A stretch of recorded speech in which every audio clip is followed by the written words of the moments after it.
Hi guys! Welcome sa aking YouTube channel. My name is Noreen Omar, isang OFW dito sa Dubai. At dahil sa may pagbabago sa ating e-travel registration at nag-register na din ako, ngayon gusto kong i-share sa inyo step by step kung paano mag-register ng bagong e-travel registration. Pero mangyari lamang lahat ng mga iyon pagkatapos ng ating intro.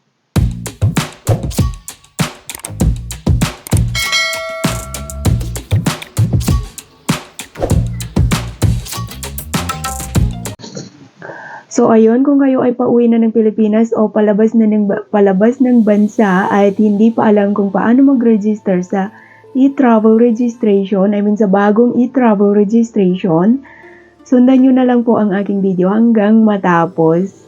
Kaya ayun, please keep on watching. Bali ayun, kagaya pa rin ng dati, punta tayo sa website nila. Search natin ng etravel.co.ph. Bali, click natin yung e-travel na iyan. Bali, ayan, mapupunta tayo sa home nila. Bali, ayan, i-zoom ko siya para klaro. Enter natin ang ating email address. Siguraduhin natin na yung email na gagamitin natin ay valid or di kaya naman ay na-access natin. Kasi pagka-enter natin ng ating email ay magsisend sila ng code. Yun yung gagamitin natin para makapag-proceed at para maka-create tayo ng ating account sa e-travel. Kasi dito gagawa tayo ng ating account. Bali pagka-enter natin ng code, gawa tayo ng strong password. Gumamit tayo ng big letter, small letter, o number at symbol. Kagaya nito. Pagkatapos, click natin yung continue. At pagka-click natin ng continue, ito na ang ating makikita. Step 1. Onboarding personal information. Bali, ito na yung guys, yung mag-detect tayo ng selfie. Or kung may nakahanda kayo na picture, pwede din yon. At dahil ako ay laging may nakahanda na picture, mag-upload na lang ako ng aking image.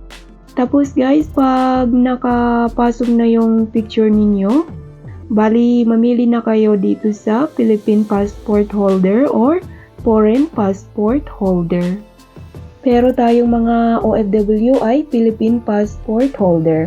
Tapos, lagay na natin yung ating first name, ating middle name, pero optional lang. Kung pwede din lagyan, pwede din hindi.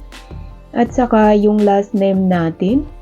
Sa suffix naman, kung mayroon suffix yung pangalan ninyo, lagyan ninyo. Kung wala, huwag na ninyong lagyan. Tapos, lagyan na ninyo yung inyong kasarian, birth date. Dito nga pala sa number, pwede din na number sa Pilipinas at pwede din yung number sa abroad. Next, citizenship, country of birth, passport number, occupation. Dito guys sa occupation, kung wala sa pagpipilian, ilagay ninyo ay ang professional. At dahil sa ako ay domestic helper, ang nilagay ko ay ang domestic helper. Dito sa RUN OFW, dahil sa tayo ay OFW, click natin yung yes. Pwera na lang kung kayo ay permanent residency sa ibang bansa or galing tourist, click no. Bali, dito sa OFW classification, click natin ang land-based. Then, click next. Bali, dito na tayo sa step 2. Onboarding permanent country of residence. Permanent country of residence, country, Philippines. State of province, kung ano yung province ninyo, municipality, barangay. At dito sa house number, kung ayaw mag-proceed, kasi walang house number, click nyo ang 000. Pero yung akin, nag-proceed din kahit walang house number. Bali, dito sa address line 2, iwan nyo na lang yan na naka-blank. Then, click next. Bali, step 3. Onboarding summary. Bali, i-check ninyo kung tama ba lahat ng inyong nakalagay sa inyong information, personal information. Pag okay na yan, click natin yung submit.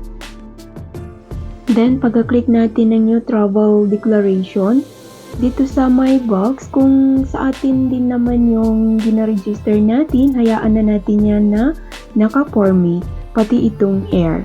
Tapos, dito na tayo sa pagpipilian na arrival, entering the Philippines, o dito sa departure, living in the Philippines. Dahil sa arrival, yung i-register natin, click natin yung arrival, entering the Philippines. Bali, dito sa special flight, hayaan na lang natin yan na nakaganyan. Pero pag hindi lumabas ang airline name at flight number natin mamaya, balikan natin yan at pindutin natin yung special flight. Pero sa ngayon, continue na muna tayo. Pagka-click natin ng continue, ito na ang makikita natin. Step 1 of 3, New Travel Declaration. Purpose of travel, lagay natin holiday o vacation. Dito sa travel type, lagay natin aircraft, passenger. Dito sa country of origin, ilagay natin kung saan bansa tayo galing. Dito sa destination upon arrival in the Philippines, click nyo yung residence. At kung pareho yung address ninyo na pupuntahan ninyo sa nilagay nyo kanina, click nyo yung small box dyan sa same as permanent country of residence. Bali, dito na tayo sa flight information. Ilagay nyo ang inyong date of arrival, kung kailan yung lapag nyo sa Pilipinas na makikita naman ninyo sa inyong mga plane ticket. Dito sa date of return, kung one way lang yung ticket ninyo, i-estimate nyo na lang kung kailan ang inyong balik para makapag-proceed. Next, ilagay na ninyo ang inyong airline name at ang flight number. Bali, lagay na natin ang ating airport of arrival dito. Sa seat number naman, iwan nyo na lang yan na naka-blank. Then, click next. Bali, dito na tayo sa health declaration. May nakanote dito na hindi na kailangan ng COVID-19 test or vaccine certificate. Dito, wala nang gagawin dyan, kundi click mo na lang yung dalawang no dyan. Then, click next. Bali, dito na tayo sa summary. New Travel Declaration Summary. Check ninyo kung tama ba lahat ng mga details ninyo na nilagay dyan. Pag okay na iyan, click submit. So, ayan na ang bago mong QR code. Ganito na ang bagong e-travel QR code. Nandyan na ang inyong mga pangalan. yung inyong pangalan. At makikita na din ninyo na nakanote dyan yung no need to show your QR code kasi pagka-scan ng passport ninyo ay makikita na nila na nakaregister ka na. Bali, ayan na ang ating bagong QR code.